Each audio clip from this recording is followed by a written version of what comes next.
Hey there, and welcome back. I'm Willa with Willa Trades, and for those of you who are just joining, join me on this voyage as we learn how to trade together. I'm 2 years in, and I've become more and more profitable, and I thought it'd be fun to actually record this part of the journey.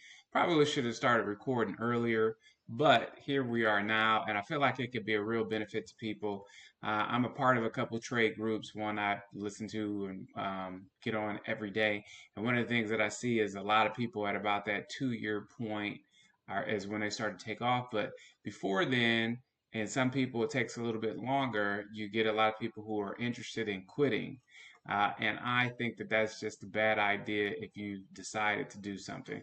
So, what I wanted to work with you guys on is showing you how I actually do my analysis. So, this watch list will be a longer watch list because I'm going to take you through the charts that I'm looking at on a day-to-day basis and kind of give you where I get my rationale. If you watched yesterday's watch list, we actually had a great premise, and that's all we start with in the morning for our watch list is a premise of what to work with and what we're looking to have happen. So I'm going to be using my charts on another screen so you kind of see me turn, and I'll kind of stop the camera just so um, you guys don't have to stare at my mug turning left.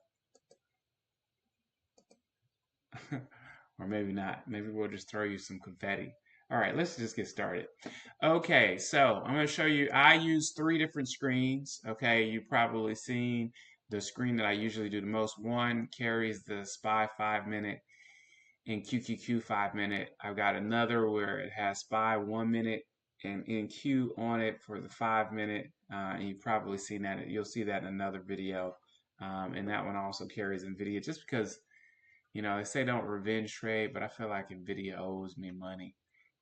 So at some point, I like to keep an eye on it because I really focus on trading SPY in SPX and QQQ. I really trade SPX. I'm getting interested in futures because a lot of people in our group are starting to trade futures because you don't have to deal with data. For those of you who don't know, data is when you're options trading and you're trading, short-term contracts, meaning they might expire the same day, the next day, or a couple of days. As the day goes on, these contracts actually reduce in value just because of what's called time decay.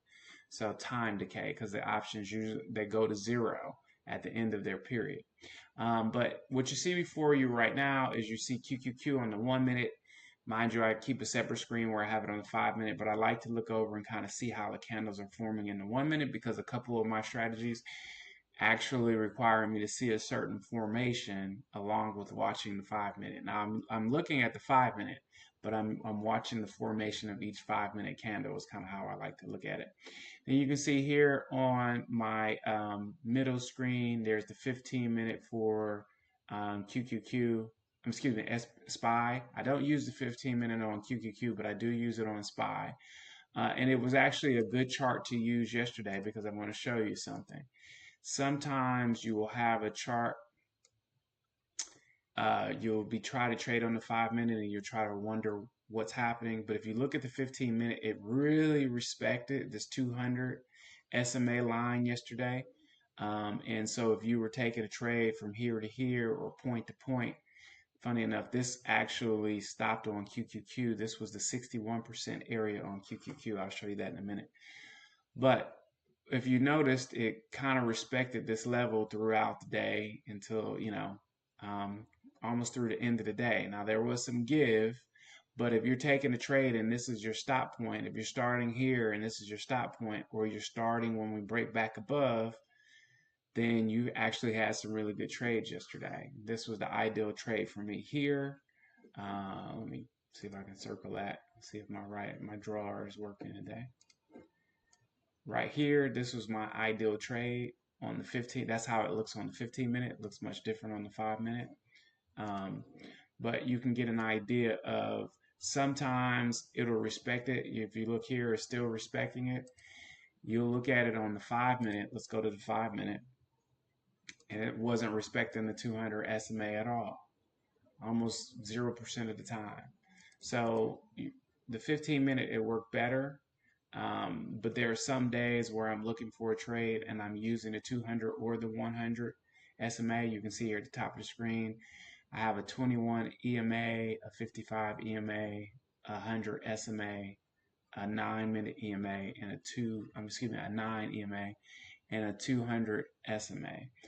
So I'm kind of watching those throughout the day and seeing how we react. A lot of times I will use it for a rejection or a bounce level or a take profit level. But as you can see, over the past week and a half, it has not been respecting it on the 5-minute chart. So I have stayed away from using it and just I kind of keep attention on it. You can see here where we bounced here after open on the 15-minute. So let me show you what else I'm looking at. So I keep, throughout the day while I'm trading, I keep YM up, which is a futures trade. And YM is really the dial. And I'm watching the dial because I feel like QQQ moves the market the most. However, you'll see sometimes with SPY and SPX, which is really the same thing but different. You'll see where it's moving in a direction and it's following along with QQQ, but maybe it's not going as aggressively. That's usually because the Dow or the industrials part of what's happening in the stock market is holding the S&P back or slowing it down from making this dramatic a move as, say, for instance, QQQ. QQQ follows the NASDAQ, which is the tech sector. So it's all tech, right? Then I have ES in the middle, which is the futures equivalent of SPY or SPX. And for those of you who don't know, futures trades pretty much all day because there's different sessions. You can trade it in the European session, which is like what they call it, the London session. You can trade it in the Asian session. You can trade it in the North American session. They call it the New York section. So I'm always watching it. If you notice that chart isn't as marked up, I keep it a lot more clear. But if we span out a little bit, you can see I do have some stuff on there. I've got my fibs.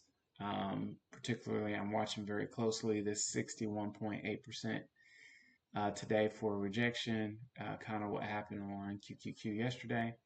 I'll bring that back to the today 5-minute. I'm watching that, and I'm looking for specific levels where the stock likes to react. I don't do the analysis on SPX. I do it on ES and SPY and QQQ. But what I do on SPX actually is mark levels because I have to be cognizant of what's happening on SPX.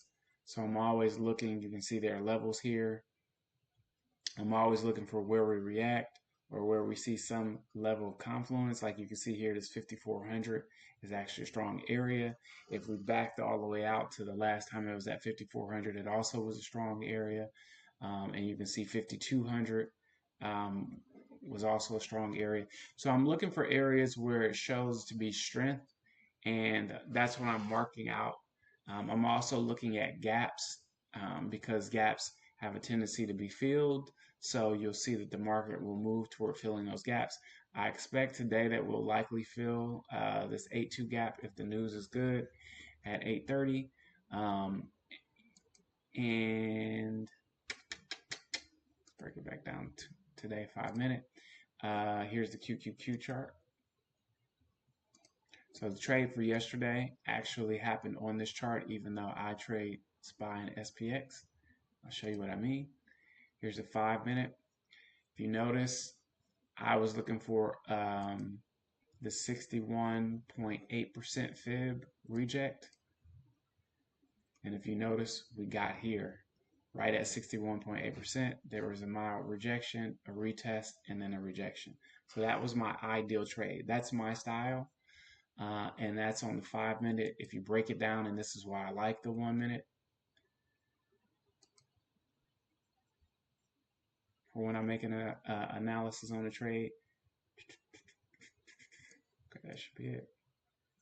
If you notice what actually happened in this area is you had a rejection of the 61.8% Fibonacci line level, a bounce off the 21 EMA, and then a move back up, and then finally a rejection. A little bit of consolidation before it actually made the move. That's my ideal trade right there. I love that kind of trade. Now, for upwards trades, I usually I like to see the bounce first, and then I like a pullback. So ideally, if I thought the market was moving yesterday, I would try to take a trade here. I did not take a trade there because I just felt like it was going to range that day, and I was going to lose a lot on time decay, which is actually what happened in this little area. So I did not take that trade. So here, all this consolidation, you lose value on your options contracts when you got all of this chop. So that's why a lot of people are switching to futures, because if you trade from here to here on a future, you still get paid. Um, Here to here on an options contract, you might not get a lot of money for that, particularly same day options contracts, which is what I trade. So that's how I'm making my analysis. So I'm going to go ahead and move to showing you guys what I expect to happen today. All right. What I can see here is that we moved up. We consolidated. You can see where I marked out the lines where we were kind of making a funnel. And then we squeezed up, and then we rejected off of really what I think is the gap level on QQQ. Let's zoom in on that. So now we're waiting on news, and what news will tell us is PPI today, which is Producer Price Index. So in about 20 minutes, they're going to tell us whether or not inflation is going down for producers. And what I expect to happen is if the numbers come back good, we're probably going to move forward. So I would expect to see a small dip and then a bounce up. We'll go up and get this gap. We're probably going to be targeting ultimately 460 today. 460 has been a strong level. This level between 459 is the 70.7, but we're probably going to target this 468.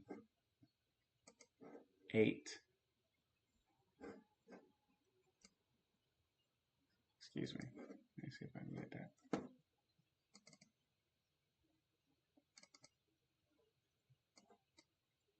Well, it won't let me circle it now. Yeah, it won't let me circle it. So, but you guys get the gist. We're going to be looking up here. 455.5, excuse me, 460.58 to 461.5 is the rejection area. If you have a smaller account, you usually want to try to wait for the higher area. If it doesn't hit and you miss it, oh well, you got to take that attitude. If you've got a bigger account, you might want to target 461 and start making a move down, and maybe you'll add at 461.5, and you'll stop out if you have a 5 minute to close above 462. So that's what you're going to be looking at. Let me now it wants to write. And I'm going to be using QQQ to call my trade out more so on SPY. The only way I get into a trade is if we go touch this 61.8% fib here. And that's very possible today. I also have another fib on top of it at the 54.20. So that area to me shows a strong. I'm going to be looking for some confluence, and then we're going to do a rejection there. All right. So you've got my levels. And if you guys have questions, definitely put some comments in. Hit like and subscribe. My goal here is eventually to be able to trade live for you guys, so you can kind of see how I take my trades. And hopefully you guys get